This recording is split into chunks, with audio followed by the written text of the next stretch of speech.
Talking about my career in law enforcement. 4 officer-involved shootings in a little more than 10 years.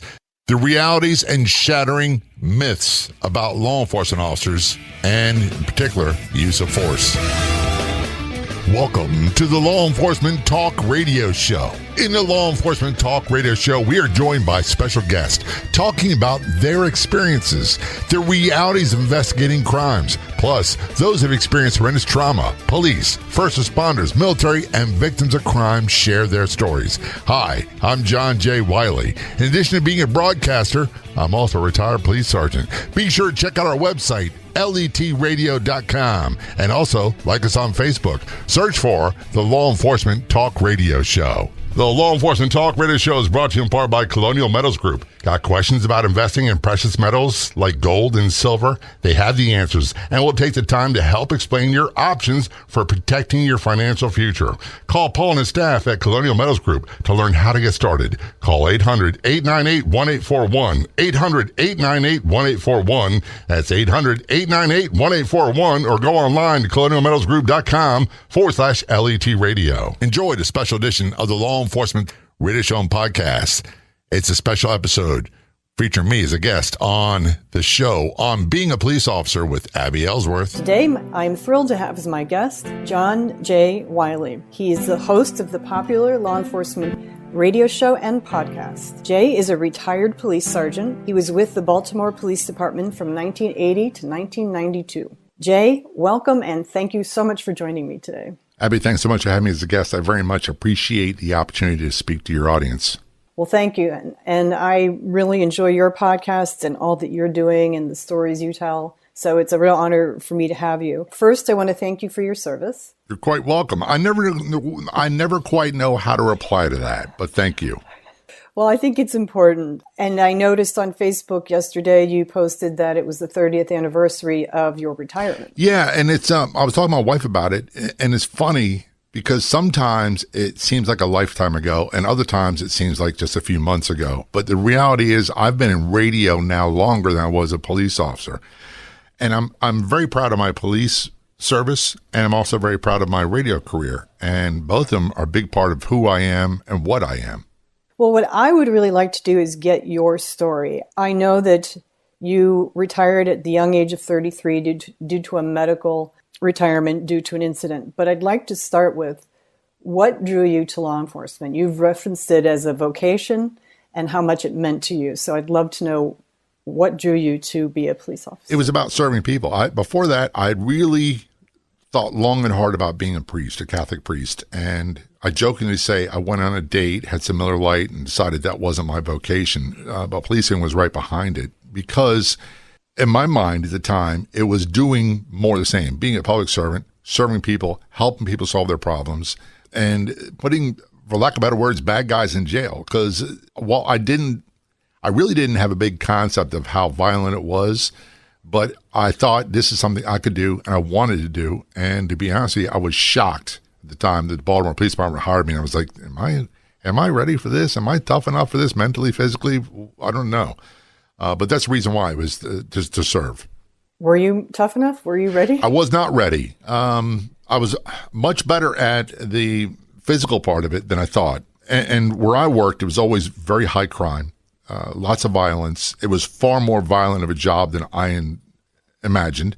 I'm not talking about just violence towards me, violence towards people, domestics, child abuse, children being hurt, children being killed, car accidents, house fires, you name it. Then there were the assaults on me. I was in 4 shootings in a little less than 11 years, and a couple close calls where I've been stabbed once, had smoke inhalation twice. I've had multiple surgeries on my right hand and wrist, steel plates, and I call my scars street tattoos and my steel plates body ornaments. Well, and I know you've mentioned the 4 shootings in your podcast, and you did not have to fire your weapon. Is that the first 2 I did correct? not. Here's the reason why I bring it up. There is a mindset that Hollywood in particular and the news media, social media puts out that police shoot and they're trigger happy and they shoot every time there's any kind of justification, and even when there's not. Most of the police I know have been involved in multiple situations where they could have used deadly force and opted not to. The first 2, Very quickly, I was a rookie police. It was a stolen car. They took off and hit me in the right front or left front of my car. And then a revolver came out the window and started firing at me. And just like the TV movies, I was up on the curb, running over street signs, all that stuff. And I didn't fire a shot. I ducked. We got the guys. We found the gun. It was not a big deal, but it was one of two like that. The second one, I was working narcotics. We saw a drug deal happen. A guy took off running. I started chasing him, and while he had his back to me running away, he did one of those maneuvers where he took his hand under his opposite armpit and fired a shot at me. And I saw something in the corner of my eye drop, and I wasn't sure what it was, but I just knew immediately in both situations the threat to me was over. Pursued him. We caught him. It turns out it was the magazine for that gun falling out. So he was effectively unarmed at that point. But the first two never fired a shot. Had times where people pulled guns and knives, and we didn't. This is before de-escalation was a thing. We talked people down. There was a potential for shooting people, but we did not. And most of the time, most of the police I know did not. It was a very fine line when the last two I was in were all out, knockdown, drag out gunfights, and they were ugly. Unfortunately, everybody survived. So you're saying he turned around, fired under his arm? Oh, yeah, that happens quite often. People run away and they shoot at you. And so you'll hear a news report, but the officer shot him in the back as if they're doing something wrong. Well, quite often these people are running away and firing at you at the same time, either over their shoulder or under their arm. And you said he dropped a magazine, meaning the magazine from the gun? I believe it was an old 32 semi-automatic, and is that effectively, after that shot went out, it was effectively disabled. So I just pursued him on foot. Okay, got it. But you would certainly, under those circumstances, you could see why an officer would shoot. And I've had people tell me, Abby, look, if I was there, I'd have done this. And my answer is, you weren't there. You know, we have the same training through most departments. Right. So there's a legal threshold about fear for your life, fear for your safety, or the life and safety of someone else. There are other times we were allowed to shoot, we didn't, is a fleeing felon of the dangerous type, a convicted fleeing felon of the dangerous type that you couldn't apprehend any other way. And a great way to explain it is, say you're a police officer and you see someone shoot somebody and they take off running and you can't stop them, but they're still armed. They're not firing at you. In theory, you'd be justified shooting at them because they're a dangerous criminal and they put everybody else in danger. But most would not do it. I know of an officer that did, and it was justified for that reason. Absolutely, it's justified. But here's the thing, and you've interviewed many, many people in law enforcement. No one goes into a situation I know of wanting to shoot somebody. And the amount of pressure, the amount of stress, in our case, if you shoot someone and you kill someone, you're a police officer, it's a homicide investigation, and you're the suspect until proven otherwise. Right. So there's a threat of being arrested, being indicted, having to get attorneys, your family losing their health care, all that stuff, your employment, all that stuff goes in, not the least of which is the moral catastrophe from having to take a life. No one wants to do that. Right, absolutely. I did an entire episode about this. Episode 21, I interviewed Patrick Shaver, who is a filmmaker and former police officer.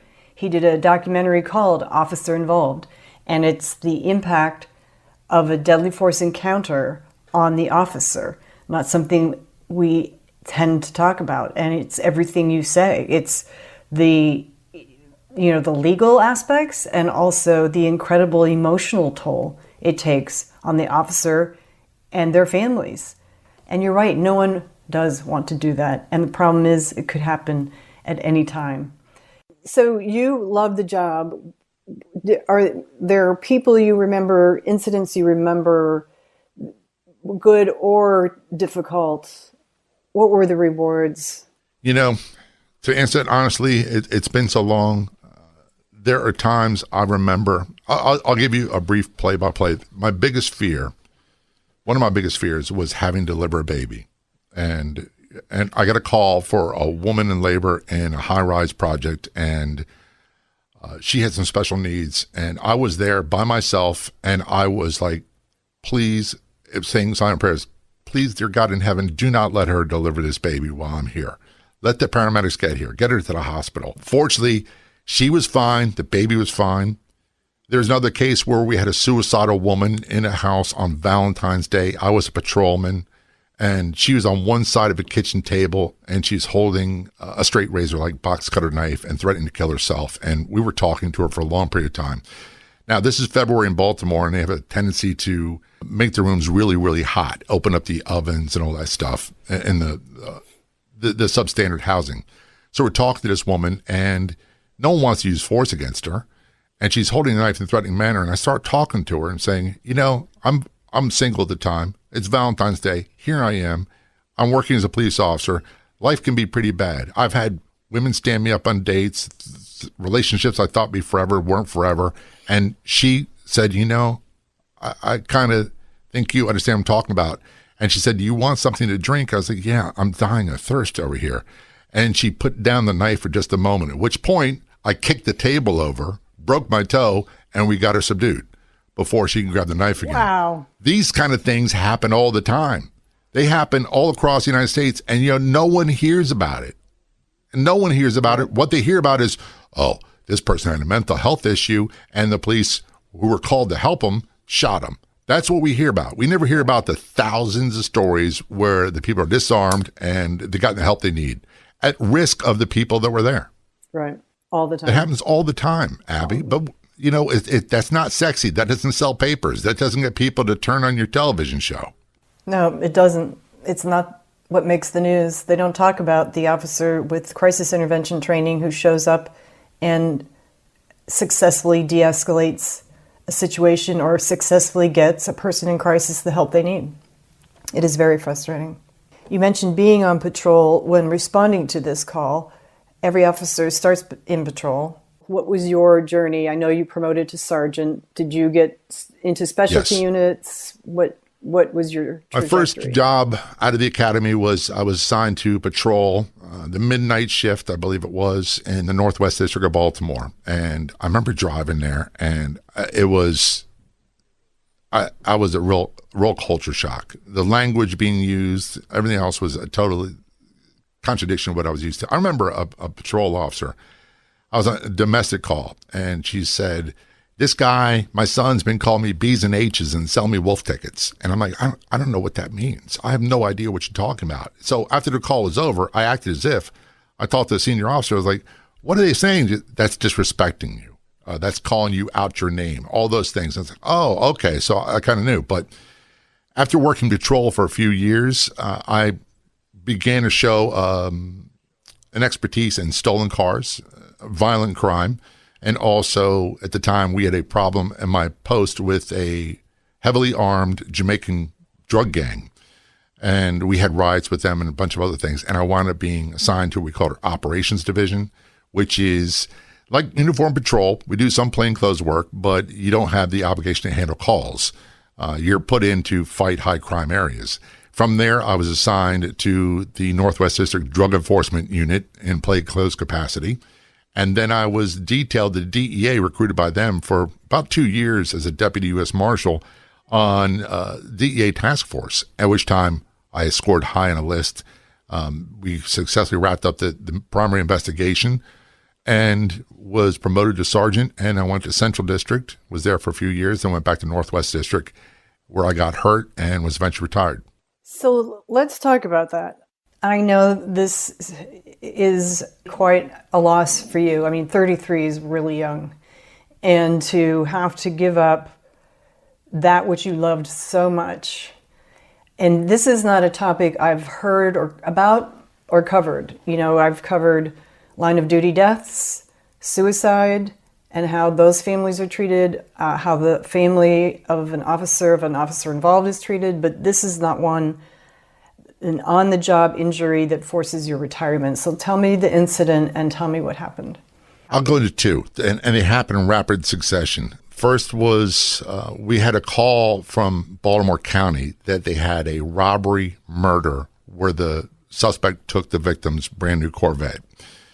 And so we were looking to our area, and I had another sergeant ride me, and I was like, I think it's going to be in this area for some reason. And it turns out just over the district line. The car was there, it was unattended. And I said, that kind of car is a trophy that person will be back. A few moments later, the guy came back and he got in the car, got into gunfight with police on that side. And I was blocking a one-way street at that point in a brand new marked patrol car, my lieutenant's car. And he said, whatever you do, don't get in an accident in that car, the new Chevy Caprice. This guy came around the corner, it looked like a Stephen King novel, hitting cars, smoking tires. He had a .45 automatic, was firing out the window, and hit me head on. And we got into a running gunfight in the middle of the street. And my partner, who was sitting next to me, I had to reach over with my foot and kick the door open because it had buckled. And I had a .38 revolver. That's how long ago it was. And he was yelling at me not to get out of the car. I could hear gunshots, but I really couldn't hear him. It's almost as if it was a TV voice in another room. They call it audio distortion, tunnel vision. All I could focus on was this guy. And we got into a gunfight in the street, and I realized as I was in the middle of the street, I'd fired 4 out of 6 rounds, and I don't know if I'd hit flying ducks or what I'd hit. But he was trying to reload the semi-automatic, was stumbling with it, so I ran up and tackled him. And it turns out the reason he couldn't reload the gun is I'd shot him in the wrist, and I didn't realize it. So he was successfully handcuffed, treated. I was sick as a dog afterwards, immediately, throwing up, and began, the mental decline began before that, but that was a big point. And as fear is not the right word, but I'm realizing I'm in the middle of the street with no cover, nowhere to hide, no concealment, and I'm outgunned. And this guy's already killed someone, and he's willing to do whatever it took to get away. This is early days before we had cell phones, Abby. We had the emergency response vehicle came up and had a cell phone in the van, it's like mounted into it. So I called my wife at the time and I said, you're going to see this all over the news. I want you to let you know I'm okay. But I didn't want her being fearful. We had 2 newborn babies at the time. So she got really angry. And I say that because, not in a negative way, she got really angry because she was fearful for my welfare. You're saying you had shot him in the wrist and he was unable to reload, so you tackled him.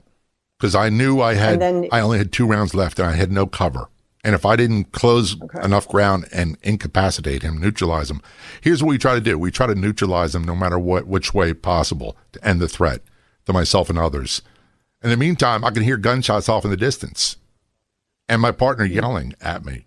So I ran up, I tackled him, and the guy knew my name. He's like, Sergeant Wiley, you shot me. Like, I did something horrible to him. I'm like, his name was Dondi. Dondi, you murdered someone and you're shooting at me. What's the matter with you? Wow. So in that moment, then you were able to neutralize him. You got him handcuffed, and then you were, when you said you said I immediately started throwing up. Because it was a homicide investigation, not a homicide. It was a shooting investigation at that point. I'm a suspect, and I know what's coming. I've been through these before. I know what's coming. It's not like TV. Okay. It's not like, hey, we're going to have a beer with the guys and you'll be celebrated. It's not like that at all.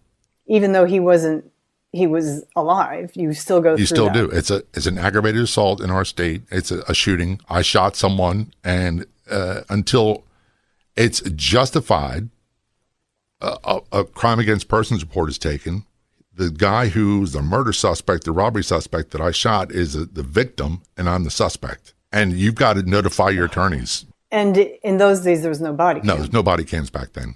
Did you have bullet vests? Yeah, we had soft body armor. And when I first started the job, we had front panel only. And we didn't have back panels. And it was only guaranteed to stop a 9mm or below. And they're supposed to be changed every 5 years, we found out. I think I had the same one for 12 years. So speed forward a few more months. I'm driving 610 Sergeant, and I see a stolen van. It's obviously stolen. I'm following the van, and I call it in, and they come back. Is it occupied? Yep. When the dispatcher says is it occupied, it's almost guaranteed that it's stolen, reported stolen. And the guy is driving normal speed all throughout these different areas. I could see him moving around the car, like grabbing stuff, which got my senses like, is he grabbing a gun? Is he grabbing a knife? Is he what? Turns out it was crack cocaine and lots of it. And eventually he winds up crashing and bailing out. And I get out of my car, get him on the ground. He's about my height, probably 10, 15 years younger. I jokingly say he's built like Lawrence Taylor in his prime. And I had my service revolver out, and I had him on the ground. I was trying to reholster the service revolver, at which time he pushed me and him off the ground, hit me. We got into a fight over the gun. And while we were fighting for the gun, it was twisted towards my face, and he was firing off rounds right next to my head. All 6 rounds were fired. Fortunately, neither he nor I were hit. He had a bullet go through part of his jacket. He survived, but I thought I sprained my wrist. And it proceeded to get worse and worse, and I had multiple surgeries, 3. A total fusion in my right wrist, a total fusion in the base of my right thumb, 2 steel plates, and was parked. And at that point, can we find a job for you to do? Here's where it gets interesting. You give your heart and your soul to an agency, and when you get hurt and you can no longer do the job, and I tell people, you're one call away, one bad call away from life-changing incident occurring. The moment you can no longer do the job, it's out of the police department's hands, and it's into the bean counters, the lawyers, workers' comp, everybody else, and you're a number. Then you have to get lawyers. And my wife at the time was losing it. I was losing it because all that time on the job that I had put in, and all the times I put not just me, but everybody else I worked with, put their lives on the line, and you were expendable. And you had to fight tooth and nail to get everything we got. There was a point in time where it was either quit, be fired, or hopefully you get retirement. And I went to the hearing February 28th of 1992, not knowing what's going to happen. And the guy says, you're retired. We called 66 2/3, and it's over. See you later. And that was it. We had no idea at that point whether I had any future left, what stability we had. And sometimes I wonder, do they even remember who I was?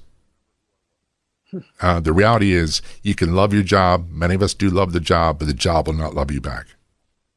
And so what destroyed you weren't shot in the wrist? What I guess the best way to explain it, the hand surgeon said, is if you're using like a drill or an auger device, like you're trying to drill a hole into wood and all of a sudden it snaps.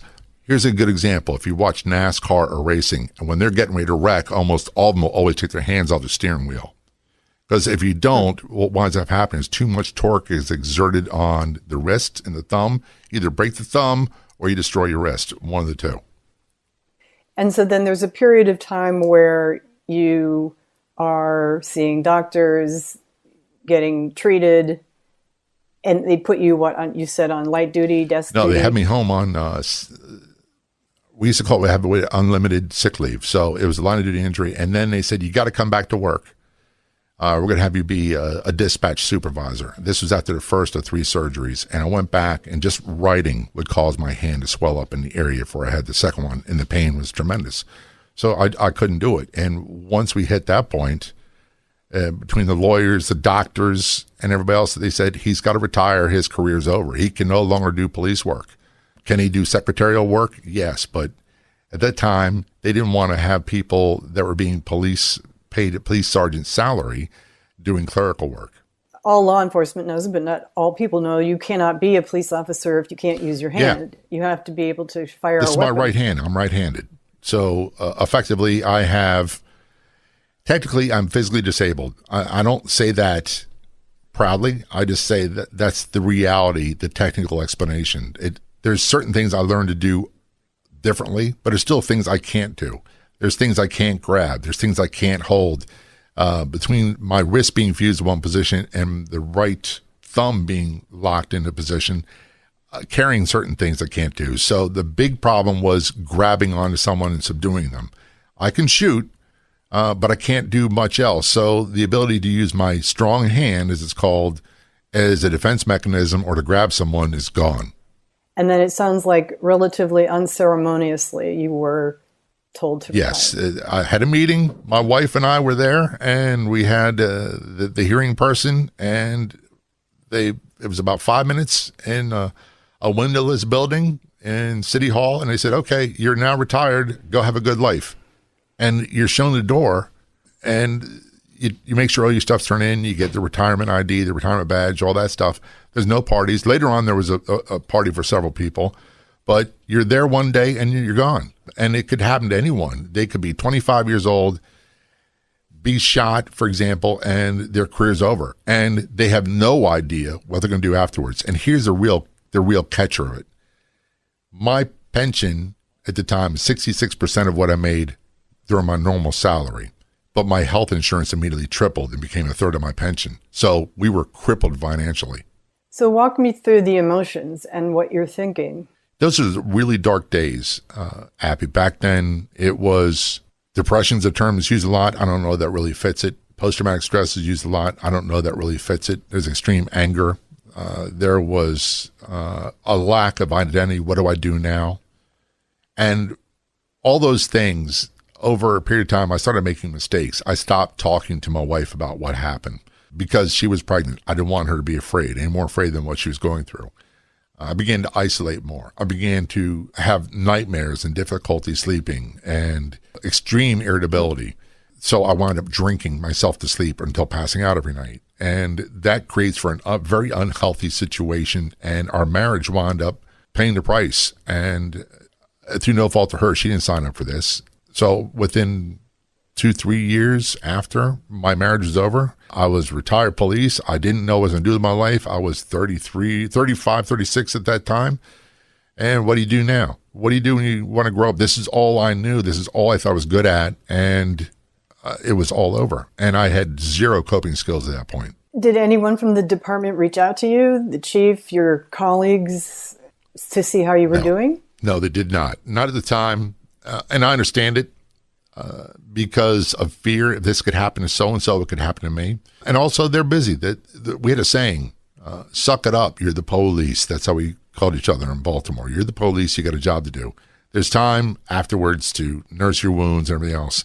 So they were busy, and they had their families to take care of. And it wasn't until many, many years later that I went to a district reunion party, and I connected with people I worked with.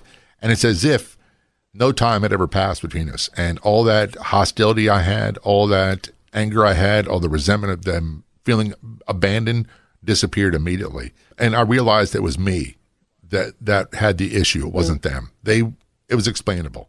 Now, that was my colleagues. The department, the administration, City Hall, forget it. There's absolutely nothing from them, and they just wanted you retired and gone and off the books. How often does this happen? Have they gotten any better at it? Was this a point in time issue, or is this an ongoing? It's still happening. A police officer was, many-year veteran of the agency, was hit head on by a stolen car and had debilitating injuries, and they fired him because the cost of the medical care and the timeline for his improvement was too long. I've had guests on my show that were shot in the head during a pursuit and survived in Oklahoma, a lieutenant, and got the minimum pension. Another one was a sergeant, SWAT call out, shot with a .308 rifle, major injuries. He was fired because he couldn't return to duty. A deputy in Texarkana, Texas, shot multiple times by a serial rapist, left to die on the side of the road. Debilitating injuries. I believe he was 25 at the time. When he was retired, he got Social Security retirement. That's it. They lost everything they have.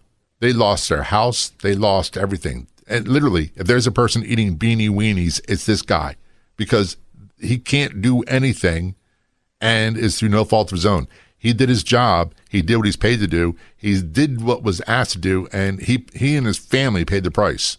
I don't understand. Well, people don't realize this happens. There's a mindset that if you're a police or firefighter or EMT and you get hurt with a physical injury, you'll be taken care of. We used to tell each other from the academy, if something bad happens to you, we'll take care of you. You'll be taken care of. Your family will be taken care of. What that really means, if you're killed in the line of duty, there's insurances that your family will be well taken care of financially, and they will be there for a while. But if you are physically harmed and unable to do your job anymore, you're on your own. It's just awful. That's the reality of what happens. And it's not just our police, our firefighters, our EMT, it's our military as well. It happens all the time. And here's something I'll say that, have you ever noticed, especially around election time, we hear all these commercials about these evil corporations not taking care of their people. You know who really doesn't take care of their people? It's the government that doesn't take care of their people. State, county, city, local, even federal, don't take care of their people. And those who are legitimately banged up, injured, and have debilitating injuries quite often pay a heavy, heavy price. I had a guy on my show named Victor Avila, who was a federal agent, ambushed in Mexico. His partner was killed. He had debilitating injuries. He was suspended with pay and treated like a common criminal when they brought him back to the United States. He had to fight to get the bare minimum of a pension. It's just horrible what happens to people. I had no idea. Most people don't, Abby. It's not your fault. People don't tell you. If we don't tell people this, they won't know because the news media is not telling them. Social media is not telling people. And that's a big reason why I do my radio show, which I'm sure you'll talk about later, is providing a platform for people to tell their stories. Your podcast, your radio show, they're important platforms to get the word out. And I'm sure there are a lot of people who really need to hear what you're telling them. I'm sure there are a lot of people who find that great comfort in what you're doing. And the rest of us, the education that we need. You talk about a few years after that and how difficult that was. Well, you've turned it all around. You have a wonderful career. So let's talk about how you picked yourself up and put yourself back together. Well, I had a lot of help. Thankfully, without being melodramatic, there was a time where I was really out of options and my marriage was over. I didn't know if I'd see my kids. We spent many years apart. We have a very good relationship now. They're in their 30s. And I eventually wound up going to a treatment center in Florida that no longer exists. It's for law enforcement only. And they helped me tremendously in ways that other people couldn't. And I'm not saying that other people didn't try. There are people with lots of skills and training and book smarts, but they've never been through it. And that began the transformation process for me. And I got a lot of help from military combat veterans, particularly at the time, Vietnam era veterans that took me under the wing and showed me how to deal with these things better. And to embrace that I have these scars, physical, mental, and it's okay. Doesn't mean we jokingly say all the time on my show, I'm damaged goods, but that doesn't mean I'm worthless. If you watch NASCAR, for example, quite often the car that wins a race has a lot of dents in it. It's got tape and Bondo stuff on it, keeping it together. So I can be damaged, dinged, and dented and still have a productive, happy life. I'm remarried. My wife and I have a great marriage. We were married over 20 years, been together, I was 25. I've been in radio full-time about 18 years now. I've been in broadcasting about 20 years. And here's the funny thing. Apparently, like one of my bosses is sitting next to me. They'll say, hey, we don't want you to get stressed out having to do this thing. And I'm like, no one's shooting at me. This is pretty easy. It's radio. So I've been afforded a whole new life, but I certainly wouldn't be here without the help of a lot of people. Well, that's great. I'm glad to hear you're remarried. I've heard you refer to your wife on your show, so I know. Yeah, I call her the boss. Married. Yes, in radio and also in the syndicated show. My wife, Stephanie, the boss. And I know you were in radio. I mean, you were in music radio for longer, yeah, I've been right? doing full-time FM music radio for about 18 years. I currently do a show middays in the Florida Keys on one of our radio stations. And my music name in the radio world is Ripley. A boss gave me that name a long time ago. And it unfortunately stuck. So I didn't like it to begin with. I'm like, Ripley? You know, that's sweet, my name. He's like, yeah. I was like, how about this? How about that? He's like, no, you're Ripley. And I'm like, okay. Well, that label kind of stuck, and that's why I've been on air for about 11 years, 12 years now as Ripley. Okay. And then how did you get into law enforcement, to radio show, podcast? Tell me all about what I did was in 2017, I wanted to do a podcast. I wanted to take what I knew from the radio world, combine it with the human experience of the law enforcement world. And I got a hold of Robert Greenberg from Law Enforcement Today. He's an active duty police captain. And he had a really large Facebook page at the time. I said, I want to do a podcast from law enforcement officers, their spouses, their families. And I was very specific about what I want to do, overcoming trauma, things of that nature. And he's like, let's make this happen. In March 2017, we launched it. And within 3 months of posting organically on his Facebook page, a radio station in upstate New York heard it, said, can you create a version of it? And the episode they listened to was a young female, now retired officer named Stacy West. And Stacy was shot multiple times in Auburndale, Florida. on a domestic call with an SKS rifle and almost killed her. And they had the 9/11 dispatcher audio. And when I think of it now, it still gives me chills.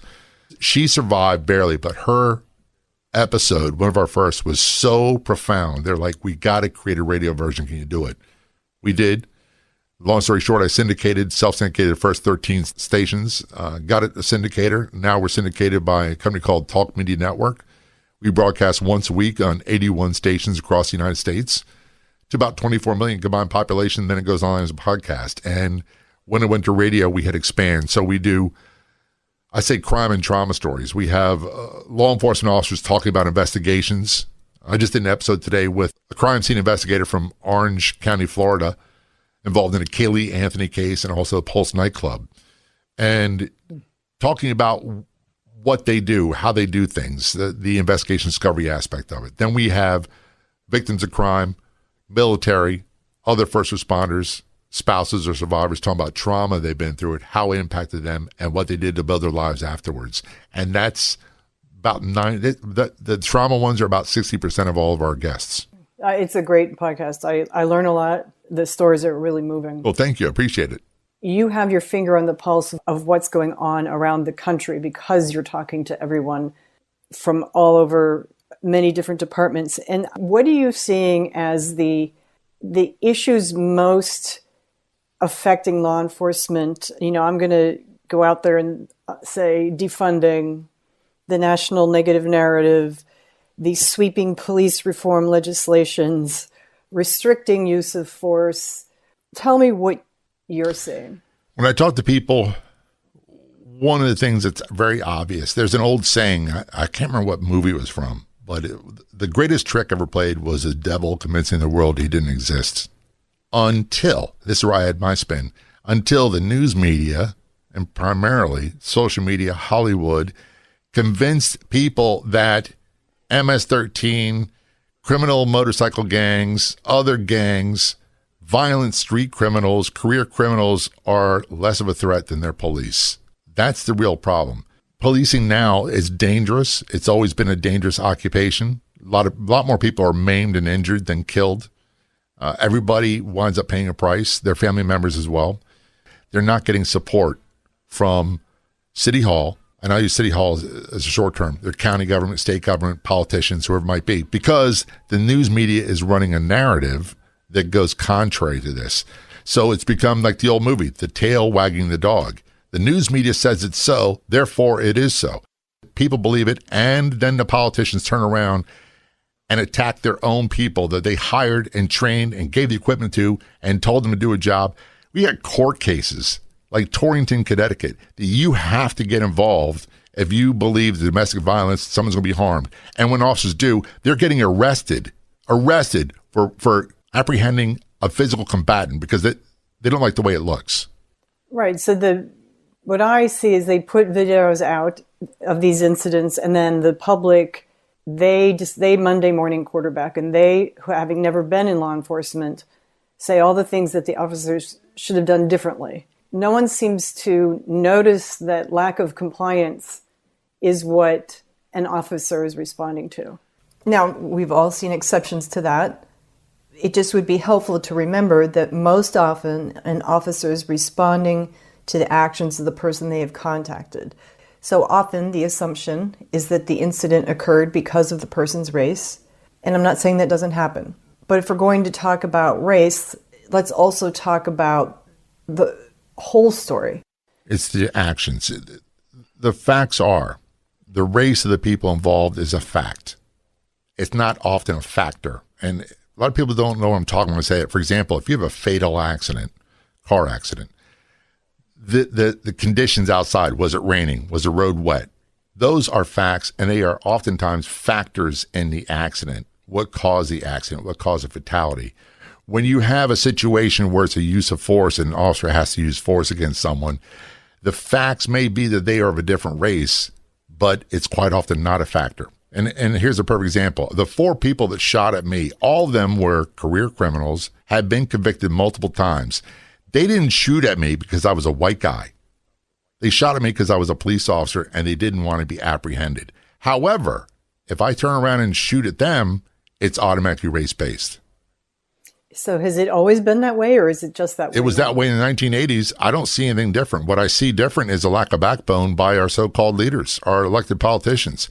They have become so wishy-washy, they're afraid of anything that has optics that don't look good. And granted, the news media, their job is to get the most juicy morsel so they can get the most viewers, consumers of their podcast, so they get, or their episode, so they get more advertising dollars. I get it. But when the politicians turn and say, we don't like the way this looks, so we're going to arrest you. We're going to have you indicted. By the way, we had an old saying, I can get a ham sandwich indicted.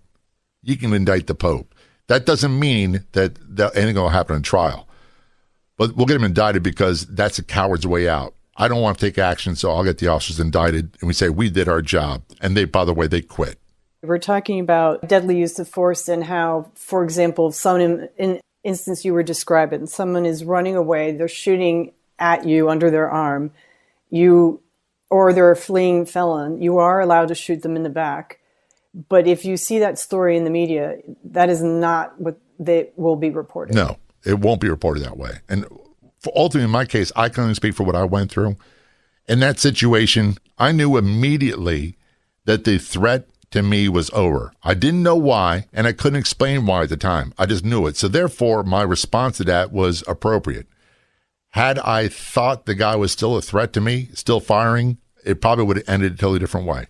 And I had to be okay with that. Not everybody else is going to like it, and not everybody's going to appreciate it. And they might say, well, he was just a marijuana dealer. Well, he's just a marijuana dealer that was shooting at me at the time. The other things, when you talk about City Hall in the general sense, with this defunding, it's demoralizing. The first thing that gets cut is training. Right. Training is the thing that will keep the incidents that they want to prevent from happening.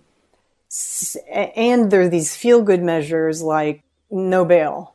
I can see what their goal is, but the method needs refining. They're tying the hands of law enforcement. Yes, they are. Back then, and I'll give you a short story. Back, I think it was 1984, I was a young patrolman. I was walking down the street. I'd parked my patrol car and got out. We're doing what we call community policing nowadays. It was a thing back in the day. We didn't have that term. We also didn't have the term de-escalation. It's something we did every day.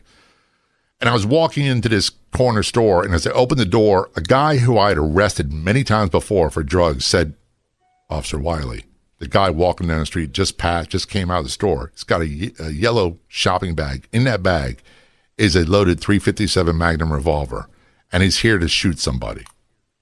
I turn around, I see the guy, and I put his description out, and my side partner is coming down the street, and we get him up against the car, and as he throws the bag onto the hood of the car, we hear the heavy metallic sound.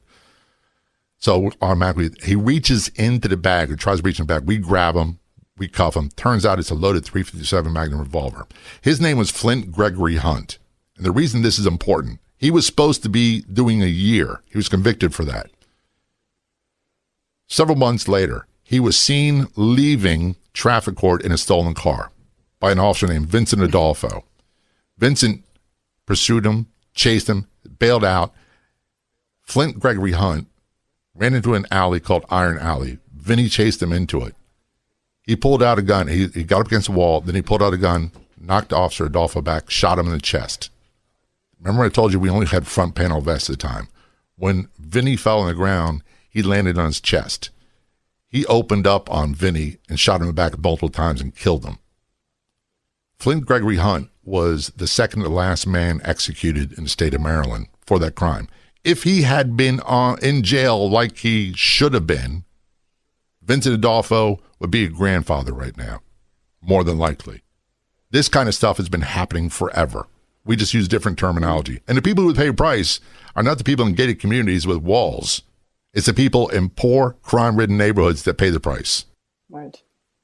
I guess and no one sees it that way. No, it's hindsight's 20/20, but everybody's like, hey, let's do bail reform. It sounds good. It feels good. Let's do defunding the police.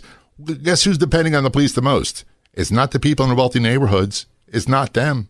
Where I worked, Abby, people couldn't have their kids out playing in the yard after 4 o'clock in the afternoon because of the gunfire. They would bring people in and put them in their bathtub. to try to protect themselves from gunfire. They couldn't be on the front porch of their house that they rented for years because of gunfire and drug gangs. And no one, not the politicians, not the activists, not community leaders, none of them were there when we had young men shot and killed and taking their last breaths and people acting like it's Saturday night entertainment for free. None of them were there, but they all talk a game and they talk a big game and they make these widespread actions based off the actions of a few people that affect everybody. And it's horrible. Why is it so violent there? Because you have cowards as politicians, cowardly leaders. In Baltimore, when I was policing there, I think the population was 880,000. We averaged about 300 murders a year.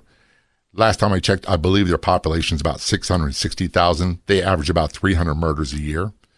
I know people that have had multiple children killed, and the tax base dies, it leaves. As soon as people can afford to leave, they leave.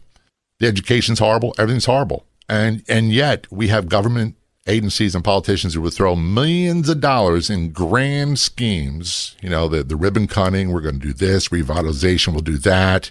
And 20 years later, nothing's changed. Nothing's improved for anybody, but these politicians and their cronies made more money. You tell me. I don't know how anyone can be a police officer there. Yeah, I really don't know. They say they have a shortage of about 500 officers, last I heard. Yeah. So many agencies across the United States. I talked to a sheriff in a great part of Maryland. He said it costs him, I think, $160,000 to recruit and train one deputy to get on the street for the amount of people that don't make it. Yep. Right. And some of these cities are walking back on the defunding message, wanting to add more officers, which is what they should do. But what they don't understand is what you just said. It takes time to test and to train before an officer can hit the streets. So in addition to dealing with defunding, there seems to be a focus on limiting the ability to use force. So what you said earlier is you have to meet the threat with appropriate force. So lethal force must be met with lethal force. Yeah. Look, we didn't have tasers back in the day. We had nightsticks, what we called S-bantoons is the way you use them. We had mace, which we jokingly said only worked on police and innocent bystanders and never did anything to violent criminals. We had slapjacks. We had those sorts of things. And I stopped carrying slapjacks and all that because it was something else I had to defend against. It could be used against me. The reality is, if someone, I had to learn this lesson the hard way as a rookie cop. When people told me they're going to punch me and they made their hand in a fist, I used to wait for them to swing. And I got chewed out by senior officers because I was getting hurt. And they said, if someone tells you they're going to hit you and their body language tells you they're going to hit you, believe them. Do not wait. If someone pulls out a knife or a gun and says, I'm going to kill you, what else does someone need when they say, I'm in fear for my life or I'm in fear for life for someone else? And yet, people who will pass judgment from the safety of their office behind their keyboard months and months down the road and say, well, they could have done this. Yeah, they could have done a million things differently if they had the fortune of perfect vision beforehand, or if they were God or Superman. These are human beings. They're trying to do a really tough job. And when they do horrible things, they should be treated accordingly and arrested if need be. When they don't, they should be supported and taken care of. Right. Well, and part of what I see happening is they release video because they want to be transparent, but there's no, and maybe this is changing, but there's no statement from the command staff, or there's no explanation of why the officers acted the way they did. And so they're immediately viewed as having done this incorrectly. Yeah, they act like they're covering something up. First of all, when you have any kind of use of force, it's a criminal investigation, right? Whether it's justified or not, that's to be determined later down the road. If you have a worst case scenario where an officer shoots someone, it's a criminal investigation. If the person dies, it's a murder investigation. Then there's a process they go through. The police departments are not in a position where they can start giving out information beforehand because it can discredit the investigation. It can discredit trial. Here's some great examples with investigations involving serial killers. I believe it was Richard Ramirez in California. where then I think it was Dianne Feinstein, the mayor of San Francisco, put out that he's wearing a certain brand of sneakers, only one sold in the United States and California at the time. And as soon as that person heard the news, they changed it. So when police departments start giving out information beforehand, they run the risk of that happening. They really can't do that. Secondly, I'm not an expert in body cameras, but that is not a fisheye lens. It doesn't show everything. It just shows what's right in front of the camera. And it may not show the beforehand or the afterhand. And it could easily be made to look horrible. All use of force looks bad. None of it looks good, ever. What we were trained to do is if you have to use force, number one, never lie about it. Number two, be swift, make it decisive, and lock them up. The minute handcuffs are on them, it's over. It's better to do that than it is to grapple, pity-pat, wrestle with people, because things get ugly really quick. And if you have an officer wrestling with someone, it's going to look even worse. One punch and they're out and they're cuffed. It may be just as brutal, but it's over a lot quicker and there's a lot less questions asked. One of the concerns I have is this restricting use of force may be causing officers to hesitate. There was the recent line of duty death of Chicago police officer Ella French, who was killed during a traffic stop, and her partner, Officer Carlos Yanez, was very seriously injured. The Chicago Tribune reported that he was shot in the eye, cheek, brain, and back. And what caught my attention in the news report is his father has said the hesitation is why she was killed and his son now has life-changing injuries. So would you agree that officers are now doubting themselves, making them think twice before they react? I really don't know how to answer that. We've always had to hesitate before. Do I think it's an issue now? Do I think officers are second-guessing themselves? Yes. Would I think there's a case we made where officers are not getting involved in on-view things? Absolutely. In her case, I do not know. I was not there, and no offense to you or anyone else, the news media puts out facts in a way that's framed the way they want to be put out there. So I know I can't judge it. I know Ella French was killed. I know her partner was severely injured. I just know it's a tragedy what's happened, not just to her, not just to him, but to their families as well, and the officers that were on scene that they work with, and the family members of those who were involved in a crime. They're paying a price too. There's no such thing as justice anymore. There's no closure. Everybody loses in a scenario. Well, and based on your story that you've shared today and what you went through, it's possible he will experience something similar. I see this now in a whole new light. Yeah. Right? And I know in the police department in Chicago and in various areas, there are commanders, there are bosses, there are sergeants, there's lieutenants, there's police officers that will do anything to help them. That's in their nature. That's part of what we do. The problem is when it gets out of the hands of the police department and into the hands of City Hall. Again, I'm paraphrasing. City Hall, the bean counters, the accountants, the workers' compensation insurance people, don't even get me started on them, how horrible they are. That's what Carlos and his family have to look forward to. Well, I do know that in one of your podcasts you said that you have hope, or that you advise law enforcement not to be discouraged. So to end on a positive note, what is your message to those listening to you, those you interview? You know, it's important. There's a reason why we got into this job. And for most of us, we go in because it's a vocation. It's a calling. We want to serve. We want to help people. Right now, there's someone that is praying that an officer or someone will come help them. Be that person. Be proud of what you do. Have honesty. Have integrity. But do not lose hope. It's an admirable profession, and we need admirable people doing this job. People's lives depend on it. So please be that force for good. I agree. And I thank you for having served. Thank you for continuing to support law enforcement. And thank you for being on the podcast. Abby, thank you so much. It's a pleasure. I look forward to working with you again in the future.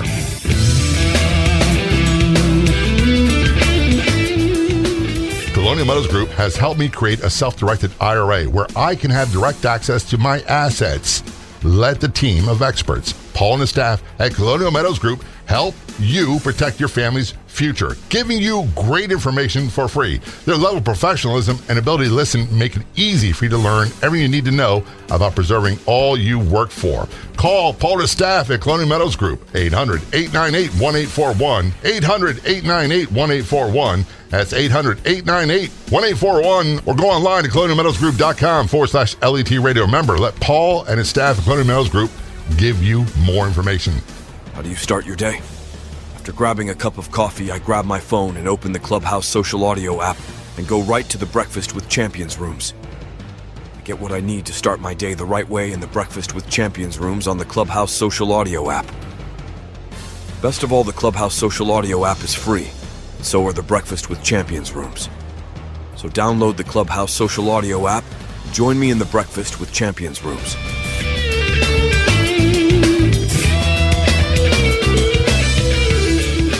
The Law Enforcement Talk Radio Show is a nationally syndicated weekly radio show broadcast on numerous AM and FM radio stations across the country.